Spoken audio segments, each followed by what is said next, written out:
السلام علیکم ناظرین، میں ہوں سید باسط علی. میرے ساتھ موجود ہیں پیر افضل قادری صاحب. کسی تعارف کے محتاج نہیں ہیں اور ان سے ہم مختلف طرح کی گفتگو بھی کریں گے، ان کے بارے میں، ان کی لائف کے بارے میں بھی کریں گے. لیکن پہلے آپ نے دیکھا ہوگا کہ ایک بیان جو ان کا سوشل میڈیا پہ ماشاءاللہ بہت وائرل ہوا، وہ امیر کے حوالے سے، کہ امیر جو سعد رضوی صاحب بنے ان کے حوالے سے بہت زیادہ وائرل ہوا. تو کچھ لوگوں نے ان کو تنقید بھی کی، اس پہ بھی پیر صاحب سے بات کریں گے. سٹارٹ وہاں سے لیں گے، پھر آگے انشاءاللہ گفتگو کا سلسلہ بڑھائیں گے. السلام علیکم پیر صاحب. بسم اللہ وعلیہ السلام ورحمۃ اللہ وبرکاتہ. پیر صاحب، آپ کا ایک بیان جو ہے وہ وائرل ہوا، لوگوں نے اسے تنقید کا بھی نشانہ بنایا کہ یہ کیوں ایسا کر رہے ہیں، کیوں ایسا کہہ رہے ہیں. اس کے بارے میں کیا کہنا ہے آپ؟ وہ جو بیان ہوا ہے نا جی، وہ پازیٹیو ہی رہنا چاہیے، نیگیٹو نہیں جانا چاہیے. بالکل. وہ میں نے ایک تعمیری بیان دیا تھا کہ میں بلا شرکت غیر تحریک لبیک یا رسول اللہ کا بانی ہوں، اور علامہ حافظ خادم حسین رضوی صاحب کو میں نے مقرر کیا تھا امیر، بے شک میں نے نامزد کیا تھا ان کو.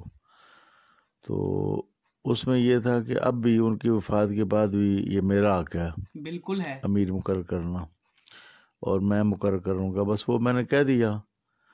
آگے آپ دیکھتے ہیں وہ کیا جواب دیتے ہیں. ہاں جی بولو. جی جی بالکل پیر صاحب، ایسا ہی ہے. ان کے جواب کا انتظار ہے کہ وہ کیا جواب دیتے ہیں اس کا.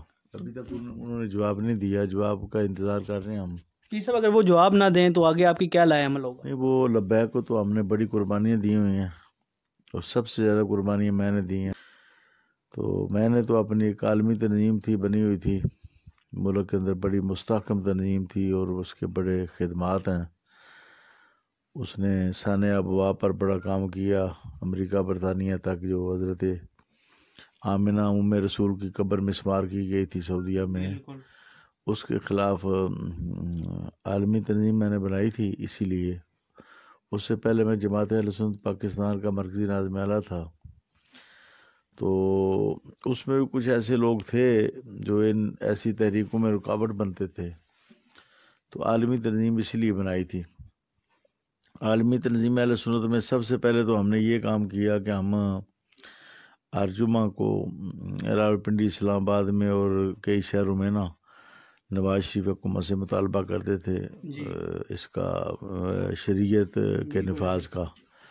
تو وہ جو بل بنا، منظور ہوا شریعت بل جو ہے، وہ اسی موقع پر منظور ہوا قومی اسمبلی میں. بالکل ایسا ہی. پھر آگے وہ سینیٹ میں نہیں ہو سکا، وہ ہم نے کروایا تھا، وہ عالمی تنظیم نے کروایا تھا. انفارمیشن بھی ہے ہمیں. تو پھر اس کے بعد بہت کام ہوئے، خاص طور پر جو قانون ناموس رسالت ہے اس کی حفاظت کے لیے بڑے کام ہوئے، اور گرفتاریاں بھی ہوئیں، اور گستاخانہ خاکوں پر بڑی تحریکیں چلائی گئیں. بالکل. اور یہ جو نالین شریف چوری ہوئے مسجد باشی مسجد سے، اس پر بڑا کام ہوا. دہشت گردی کے خلاف، پھر دہشت گردی کے خلاف بڑا کام ہوا. ہم نے پاک آرمی کا ساتھ دیا. بالکل. سوات آپریشن جو ہے وہ میں نے ہی وہ اس کا مطالبہ کیا تھا، کیونکہ اس وقت یہ جو صوفی محمد ہے، اس کا جو اس نے جو ایک نظام بنایا تھا ادر ریگولیشن، ان اضلاع میں جو ہیں اپنا مالاکنڈ ایجنسی کے جو اضلاع ہیں، بالکل، ان میں یہ جو ہے نا نافذ کیا جائے اس کو. تو وہ ہماری قومی اسمبلی میں بھی وہ منظور ہو گیا تھا. بالکل ایسا ہی ہے. تو جب جو ہی منظور ہوا تو انہوں نے پھر سر کاٹنے شروع کر دیے. سادات کے ایک سمیع اللہ شاہ صاحب تھے، اور اس طرح اور بھی کچھ بزرگ تھے. تو انہوں نے جتنے بھی ان کے عقیدے کے خلاف تھے لوگ، جو پازیٹیو عقیدہ رکھتے تھے، مثبت، ان کے سر کاٹنے شروع کر دیے. تو اس وقت میں نے پھر تحریک چلائی دہشت گردی کے خلاف، اور میں نے زور دیا کہ ان کے خلاف آپریشن ہونا چاہیے. تو آپریشن جو شروع ہوا تھا سوات میں، وہ میری تحریک پر ہوا تھا. کیا بات ہے. اور ہم نے اس میں پاک آرمی کا ساتھ دیا تھا. ماشاءاللہ. اور پھر اس کے بعد سنی اتحاد کونسل جو بنا، اس کا پہلا میں ہی سربراہ تھا. بالکل. میں نے پھر حاجی فضل کریم صاحب کو سربراہی دے دی خود ہی. تو اس میں بھی دہشت گردی کے خلاف کام ہوتا رہا، استحکام پاکستان کانفرنسیں ہوتی رہی. تو اس کا بھی بانی میں ہی تھا. اس کے بعد پھر آسیہ ملونہ نے جب گستاخی کی، حضور کو گالیاں نکالی، نبی اکرم صلی اللہ علیہ وسلم کو، اور گورنر پنجاب نے اس کا ساتھ دیا اور قانون کو ناموس سال کو کالا کہا، تو اس وقت سب سے پہلے میں ہی اٹھا۔ بالکل ایسا ہی ہے۔ اس وقت کوئی نہیں تھا، لاہور میں بھی سکوت تھا پورے ملک میں، تو میں نے ایک اسلام آباد میں جلوس نکالا، 3 مہینے لاہور میں نکالے، FIR درج کرائی سلمان تاثیر کے خلاف، اگر جو اس پر عمل نہیں ہوا، گورنر کے خلاف قانونی کارروائی نہیں ہوتی، آپ کو پتہ ہے۔ تو الحمدللہ ہم یہ سارا کام کرتے رہے۔ پھر تحریک رہائی غازی ممتاز حسین قادری جو ہے، اس میں بھی لوگوں نے شروع کی، پھر چھوڑ دی، پھر میں نے اس کو پھر منظم کیا، بالکل اور اس میں ہم نے بڑی تکلیفیں کاٹی، بڑے اس میں مقدمے درج ہوئے، میرے خلاف 100 سے زیادہ ہوئے، فورس ٹول بھی لگا، ابھی تک ہمارے بینک جو ہیں بند ہیں۔ تو ہم وہ کرتے رہے، ہمیں دھمکیاں بھی دی گئیں، لیکن ہم نے کہا کہ یہ تو ناموس رسالت کا مسئلہ ہے، ہوتا رہے گا۔ پھر غازی صاحب کا جنازہ ہوا، تو جنازے کے موقع پر میں نے پھر تحریک لبیک یا رسول اللہ کی بنیاد رکھی، بالکل ایسے ہی ہے، اور میں نے اس کا اعلان کیا، اور میں نے سب علماء مشائخ سے اس کی منظوری لی۔ اس کے بعد پھر ڈاکٹر اشرف آصف جلالی صاحب کو اس کا امیر بنایا، وہ الگ ہو گئے۔ پھر علامہ حافظ خادم حسین رضوی صاحب کو میں نے نامزد کیا۔ تو اس طرح یہ کام چلتا رہا، اور بڑے بڑے کام ہوئے، اور ختم نبوت کے سلسلے میں بڑا تاریخی ایک پروگرام ہوا، جو فیض آباد میں جو ہوا، دھرنا ہوا۔ جی بالکل۔ تو یہ سلسلے چلتے رہے۔ اس کے بعد پھر کچھ چیزیں ایسی پیدا ہوئیں جن کو میں نہیں سوشل میڈیا پر لا سکتا۔ بالکل۔ میں نے ہمیشہ صاف شفاف کام کیا ہے۔ بالکل ایسا ہی۔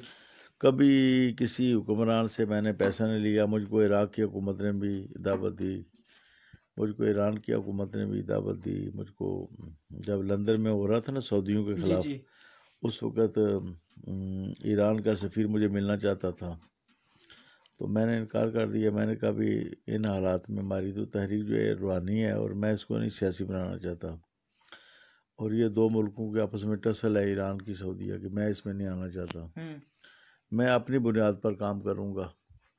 ہم نے وہاں مظاہرہ کیا لندن میں سعودیوں کے خلاف، اس وقت بھی مجھے پیشکش ہوئی، اور پھر سعودیوں نے بھی پیشکش کی کہ آپ ہمارے ساتھ مربوط ہو جائیں، ہم آپ کو پیسہ دیتے ہیں، لیکن میں نے اس کو بھی مسترد کر دیا۔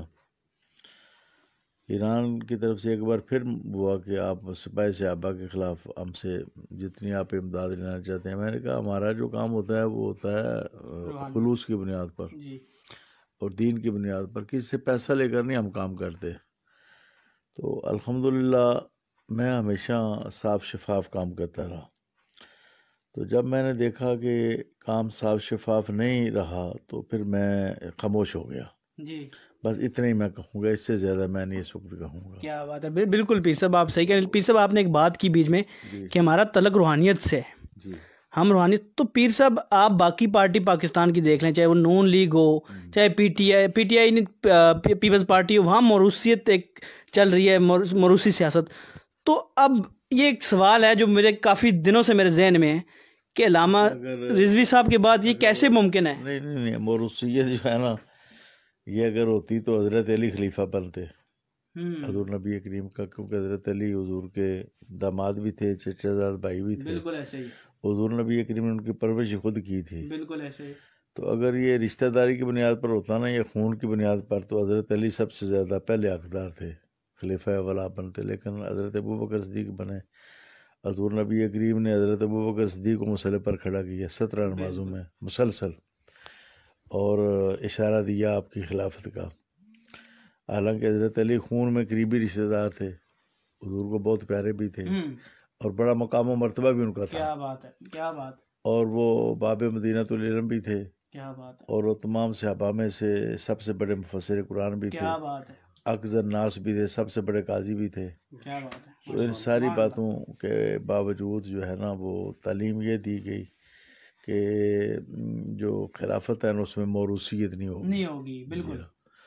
اس طرح پھر حضرت ابوبکر صدیق کے 7 بیٹے تھے، تو انہوں نے نہیں کسی کو، نہ کتنے بیٹے تھے، 3 بیٹے تھے، تو آپ نے بھی کسی کو نہیں مقرر کیا، حضرت عمر کے ساتھ تھے، آپ نے بھی کسی کو نہیں کیا، تو حضرت عثمان غنی کی تو شہادت ہو گئی، حضرت علی سے پوچھا گیا تو آپ نے کہا کہ میں بھی حضور کے طریقے کے مطابق نہیں کروں گا، بالکل ایسا ہی ہے، کسی کو نہیں کروں گا۔ پھر جب آپ جامع شہادت نوش کرنے لگے تو لوگوں نے خود ہی حضرت حسن کی بیعت شروع کر دی، امام حسن کی، لیکن حضرت علی نے اس کی مخالفت کی، انہوں نے کہا میں نہیں کروں گا، یہ لوگوں کا کام ہے، کیونکہ حضور نبی کریم کے وصال پر بھی لوگوں نے خلیفہ مقرر کیا تھا، اب بھی لوگ کریں گے۔ صحیح بات، موروثیت کی نفی کیا آپ نے بھی، بالکل بالکل ایسا ہی ہے جی۔ تو یہ اس کا میں تو مخالف ہوں، کیونکہ جو اسلام کی جو بنیادی تعلیمات ہیں اس میں یہی ہے کہ موروثیت نہیں ہوتی، اس میں جب موروثیت آتی ہے تو بڑا فساد پیدا ہوتا ہے، پھر نیا لوگ بھی آ جاتے ہیں، بالکل ایسا ہی ہے۔ جب یہ ہو کہ باپ کے بعد بیٹا۔ اچھا میں آپ کو ایک عجیب بات بتاؤں، حضرت ابن عمر جو ہیں عبداللہ بن عمر، ان کو یزید نے پیغام بھیجا، کہا میری بیعت کریں، تو آپ نے فرمایا کہ یہ تو پہلے ہوتا تھا کہ کیسر مرتا تھا تو اس کی جگہ پر کیسر آ جاتا تھا، کسرا مرتا تھا تو کسرا آ جاتا تھا، اسلام میں تو یہ بات نہیں ہے، بالکل ایسا ہی ہے، اسلام میں یہ نہیں ہوگا۔ آپ نے فرمایا میں نہیں بیعت کروں گا یزید کی، حضرت عبداللہ بن عمر نے فرمایا۔ حضرت امام حسین نے بھی، آپ کو سارا پتہ ہے، پوری دنیا جانتی ہے کہ آپ نے بیعت نہیں کی یزید کی، اسی لیے کہ وہ اسلام میں موروثیت نہیں ہے، باقی اس میں کمزوریاں بھی تھیں، لیکن بنیادی بات یہ ہے کہ اسلام میں موروثیت نہیں ہے، بالکل نہیں ہے، موروثیت سے بڑی خرابیاں پیدا ہوتی ہیں۔ بالکل پیر صاحب آپ چونکہ آپ کا ماشاءاللہ خادم رضوی صاحب تھے، آپ دونوں ہی سرگرم رہتے تھے ہمیشہ اوپر بھی آ کے، اور آپ نے ان کو چنا بھی۔ اب لوگ خادم رضوی صاحب کے بعد آپ کی صحت کے بارے میں جاننا چاہ رہے ہیں۔ دیکھیں میں ابھی کام کر رہا ہوں، میں تفسیر بھی لکھ رہا ہوں، تفسیرات افصلیہ، جس کے 6 پارے چھپ چکے ہیں۔ میں یہ حال ہی میں میں نے کتاب لکھی الخلفاء الراشدون، تو میں چارپائی پر بیٹھ کر سارے کام کر رہا ہوں، تو میں انشاءاللہ تعالی تحریک لبیک یا رسول اللہ کا بھی نظام بنانے کا میرا ارادہ ہے، لیکن اس کو لوگ ہی چلائیں گے، میں نہیں چلاؤں گا، نہ میں اپنے بیٹے کو بناؤں گا، بلکہ اس کو جو اہل لوگ ہوں گے نا وہ چلائیں گے، وہ میرا ارادہ ہے۔ اب دیکھیں جو لوگ کام کر رہے ہیں وہ اس کا کیا جواب دیتے ہیں، اس کو ان کا انتظار ہے، شاید وہ پازیٹیو کو جواب دے دیں یا وہ تعامل کریں اس سلسلہ میں، اگر وہ کرتے ہیں تو بہت اچھا ہے، کوئی اہل جو ہے وہ آگے آ جائے، جی بالکل، اور اگر نہیں ہوتا تو پھر میں تو کوشش کروں گا، میں ہی اس کا بانی ہوں، میں کوشش کروں گا کہ اچھا ڈھانچہ کھڑا ہو جائے اور اہل لوگ آ جائیں اور اس میں کام جو ہے بڑی مضبوطی کے ساتھ ہو۔ آپ کیوں اوپر نہیں آ رہے؟ میں نہیں اب امیر بنوں گا، اس لیے نہیں بنوں گا کہ اب میری صحت اس قابل نہیں ہے کہ میں پورے ملک کے دورے کروں، البتہ میں یہاں بیٹھ کے سارا رہنمائی کر سکتا ہوں، سرپرستی کر سکتا ہوں، ہدایات جاری کر سکتا ہوں، تو جو ڈھانچہ بنے گا اس کو میں اپنی مشاورت میری جاری رہے گی ان سے، اور میں ان کو رہنمائی کرتا رہوں گا اپنے جو تجربات ہیں ان کی، اس کی روشنی میں۔ لیکن اب میں نا کسی اپنا ایکٹیو عہدے پر نہیں کام کروں گا، اب وہ صحت نہیں رہی، لیکن یہ تو ایسا جنون ہے پیر صاحب کہ آپ کو کبھی بھی آ سکتا ہے۔ عہدے پر میں کام نہیں کروں گا، وہ کرنے کی اب جسم میں سکت نہیں ہے، کمزوری ہے، لیکن میں کچھ نہ کچھ کرتا رہوں گا انشاءاللہ تعالی۔ یہ پیر صاحب نے بڑی دیکھیں ابھی بھی بیٹھ کے بڑی پاز کہتے ہیں میں نہیں آؤں گا، لیکن میں اہل لوگوں کو جو ہے وہ آگے لاؤں گا، اور یہ ختم نبوت پہ ہمیشہ سے سرگرم رہیں، اور ابھی بھی یہ کبھی بھی کمپرومائز نہیں کریں گے، اسی لیے انہوں نے یہ بھی بیان بھی دیا تھا کہ یار کچھ خدا کا خوف کریں، کوئی اہل لوگ آگے لائیں، کچھ طریقہ کار سے کام کریں۔ پیر صاحب آپ نے جو وقت دیا، اتنا قیمتی وقت، اس کا بہت بہت شکریہ آپ کا۔ اچھا، اللہ تعالیٰ آپ کو خوش رکھے، آپ آئے ہیں، اللہ تعالیٰ آپ کو خوش رکھیں، انشاءاللہ رابطہ رہے گا۔